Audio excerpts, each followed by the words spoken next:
So earlier today, I saw James Gunn's new Superman.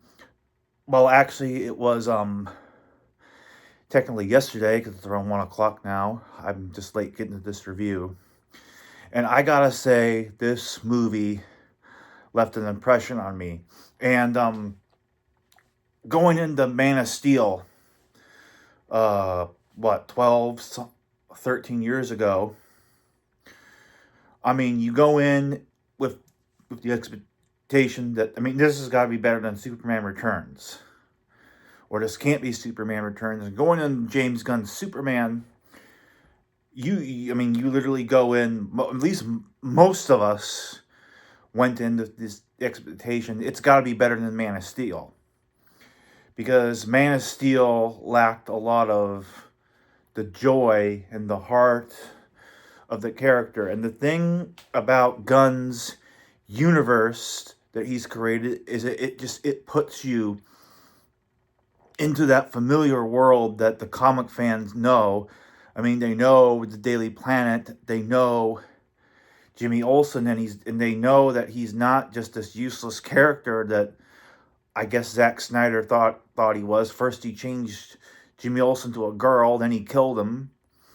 But but he understands that certain characters have a purpose, and this is a rich world where where superheroes are just flying by, and people are kind of used to it. They really exist in this world, and Superman's only been around for about 3 years, and he's already got processed quite a lot. He already knows he has a Kryptonian cousin, and spoiler alert, she does. Millie Alcock, Supergirl, does come at the end of the movie. Um, and he already has a dog, and he's already been really duking it out with Lex Luthor for a while. So and Green Lantern and Hawk Girl. It's really hard for me to get the right emphasis on Hot Girl. It keeps sounding like I'm saying Hot Girl. But yeah, the Guy Gardner Green Lantern, who's the douchebag Green Lantern, Hawk Girl, and it sounds like does it also sound like I'm saying Hawk Two Girl? But that's another subject. And Mr. Terrific, yeah, they're forming they have the Justice Gang. So this is like a slow, very slow build up to the Justice League, as in as opposed to the Snyderverse where they immediately just shoved the Justice League pretty much in our faces like so quickly without much build up. And I was upset at first uh, when I found out that Cavill wasn't returning, but I'm long over it. As a matter of fact, I'm really happy now that Cavill and the Snyderverse are done, because now I could kind of accept Man of Steel as its own separate movie, because I walked out of Man of Steel uh, all those years ago without an in-depth review, really not knowing what to say.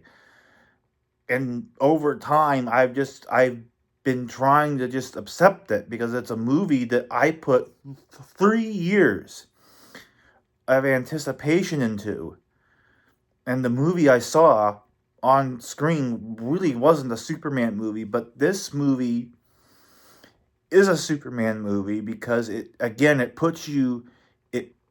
puts the audience into that familiar world, the world of Superman and the world of the comics. This is like the most comic book movie ever created, and and having his parents alive, and him being taken to the never spoiler being taken to the Kent farm in that little spaceship thing. It puts the fans into that world, because that's one of the many elements that fans are so familiar with. It has been kind of overdone a little bit with Smallville and Superman and Lois.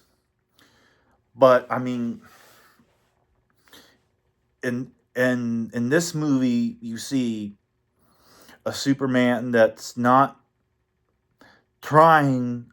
He's not a god that's trying to be to become more human or find.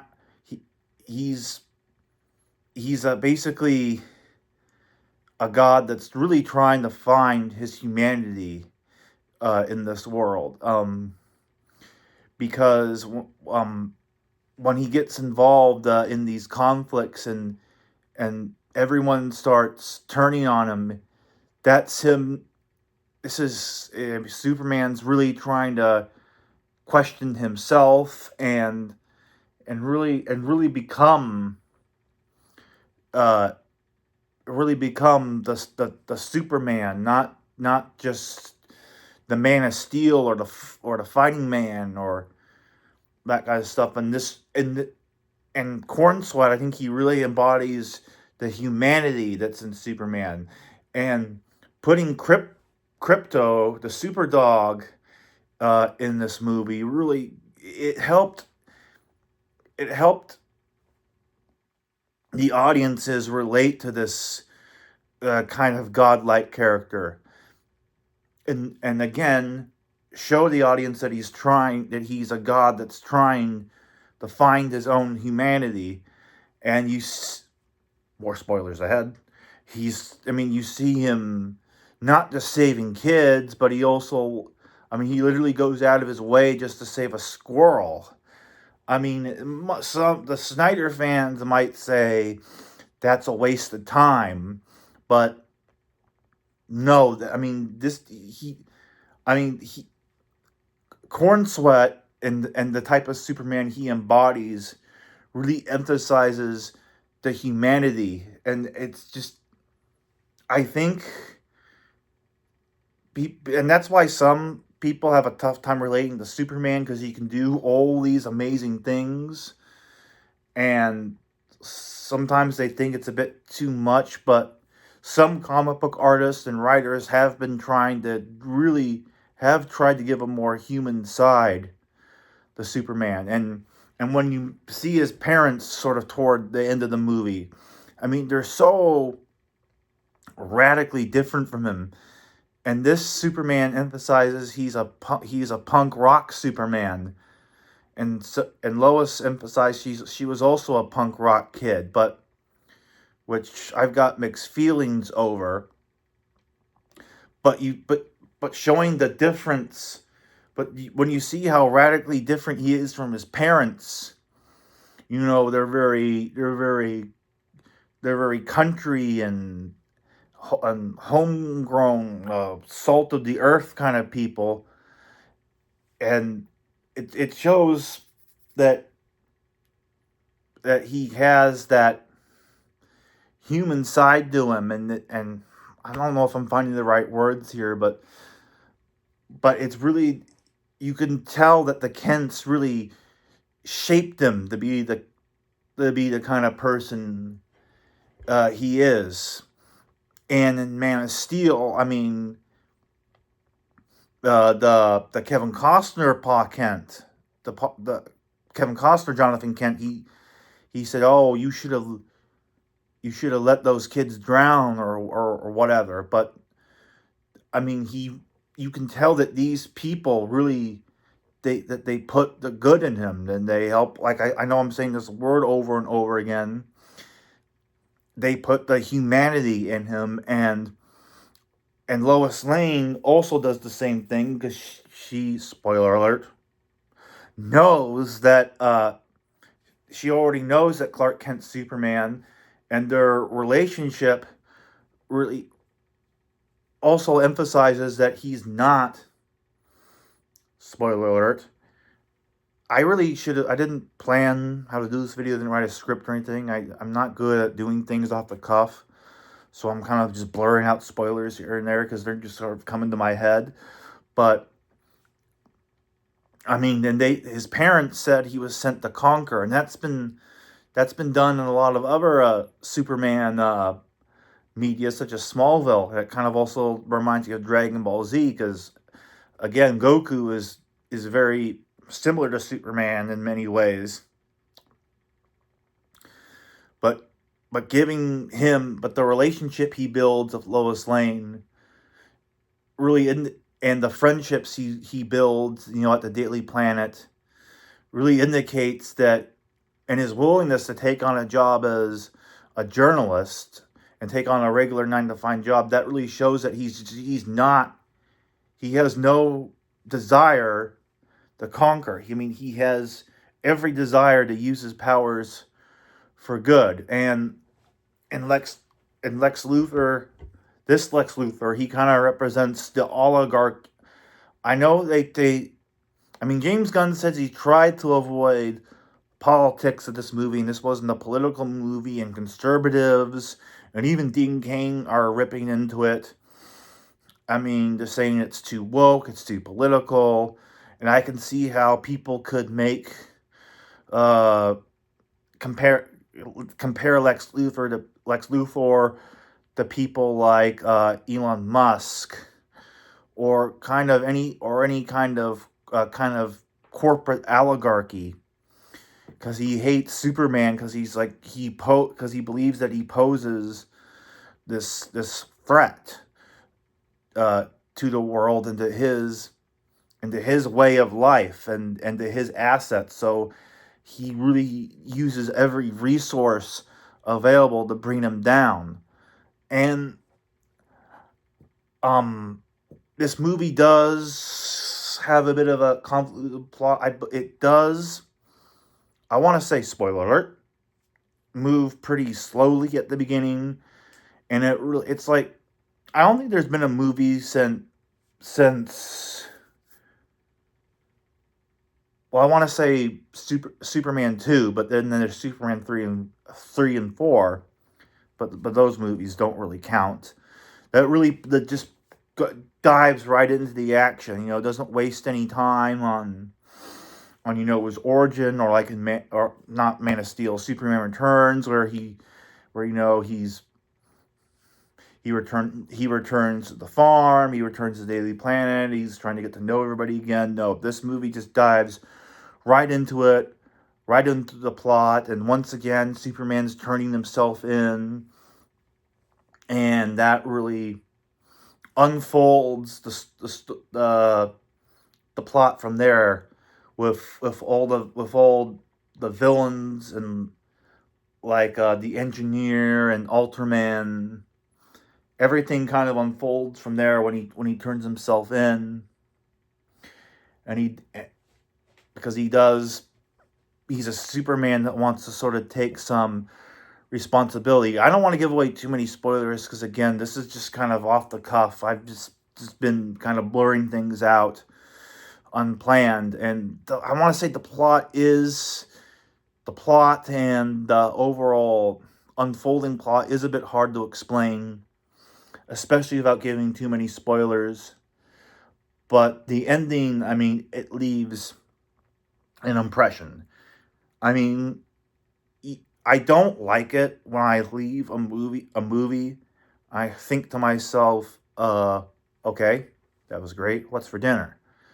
I mean, you know a movie's good when it leaves an impression on you, and the impressions this movie leaves with its humor.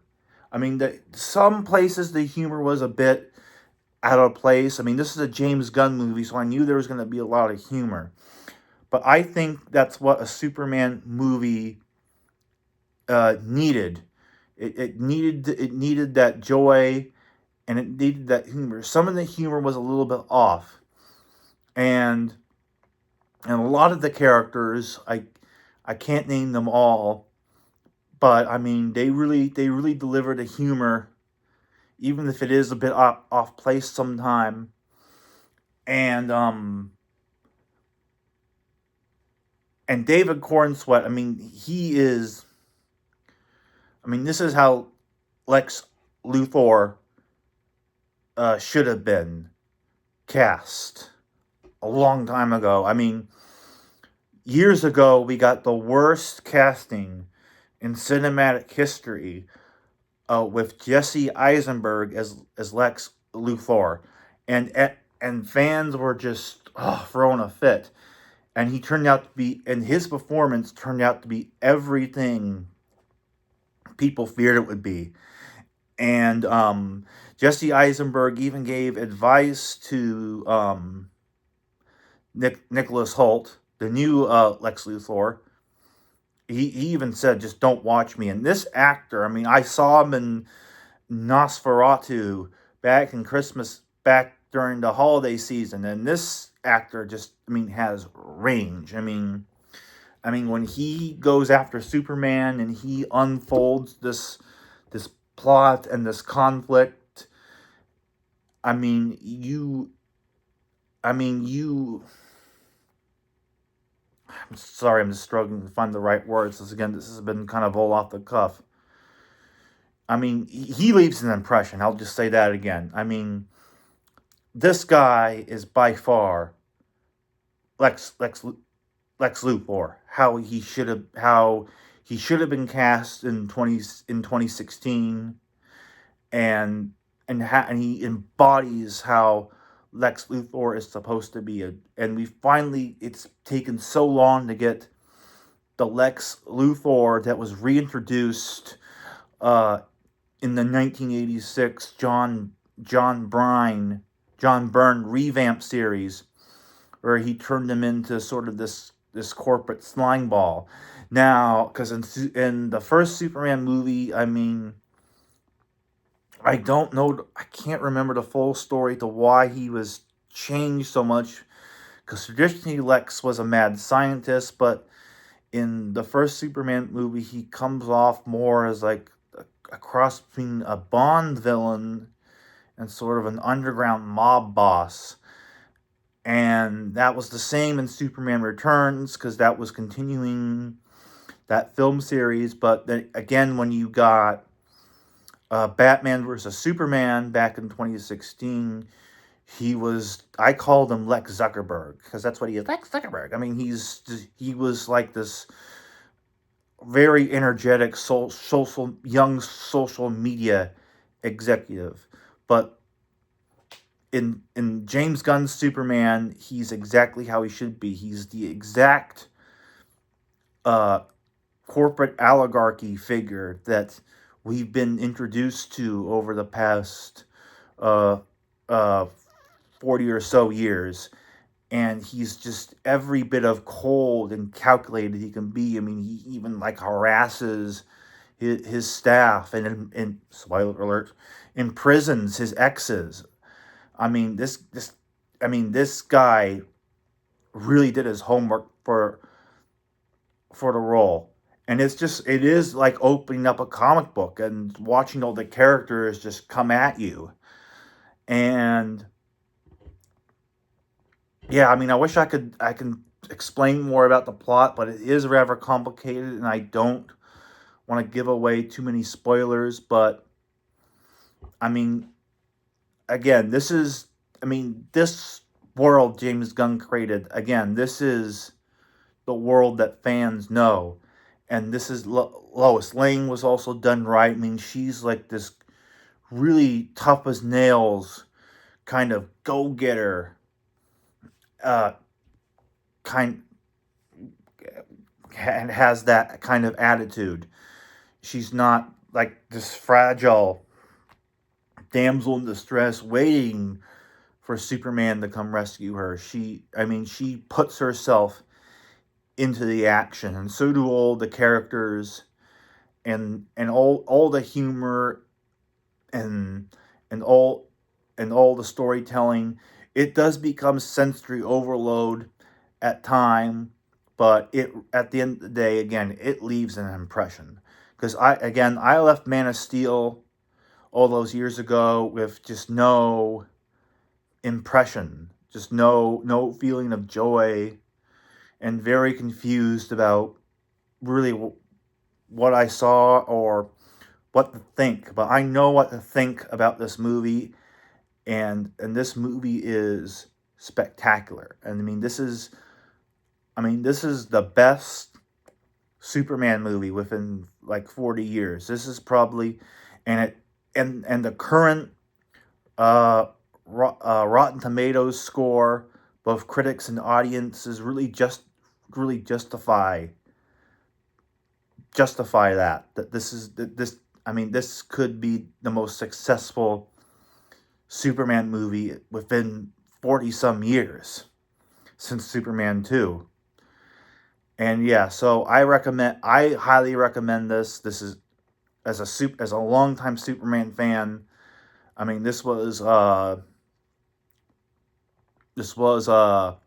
pretty much a 5-star movie. Maybe 4.5, just for some little nitpicky things. Like maybe the movie could have been a little longer. Maybe a few less jokes here and there. Maybe got into a little more of the action.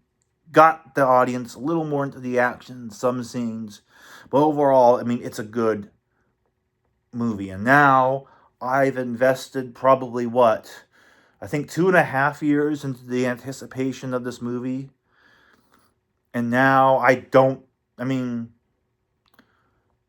Corn Sweat's already signed on for a sequel, so we'll see what happens, and hopefully we get a very stable Superman film series, because I don't think, and many fans agree with me, that Superman hasn't lived up to his full potential as a film series. Things fell apart once Superman 3 came out, and Superman Returns, which is all right. I like Superman Returns a lot better than Man of Steel. It was a little messy. It was a little convoluted. It was a little dull and colorless and not very joyful. We just saw Superman lift a big kryptonite landmass into the air. And it wasn't like Superman Returns was big with fans, but it wasn't like this big blockbuster movie people were flocking to. Sadly, and I put a year of anticipation to Superman Returns, and 3 years of anticipation to Man of Steel. So I hope this becomes a very stable Superman film series. Because again, Brandon Routh was a one-off, and in a way, Cavill was pretty much just a one-off. I know he got more shared movies, but pretty much his Superman was just a one-off, once again, a Superman film franchise that didn't really live up to its potential as such. So I really hope we get a very, very stable Superman film series going forward, and better yet, a very stable, very fun DC universe that James Gunn is building. I have much faith in James Gunn. I'm very pleased with the way his film turned out, and the universe he's created. And yeah, I'm looking forward to Supergirl next year, and I'm looking forward to the future of this new DCU. So yeah, that's my review. Just leave the comments below. Thank you.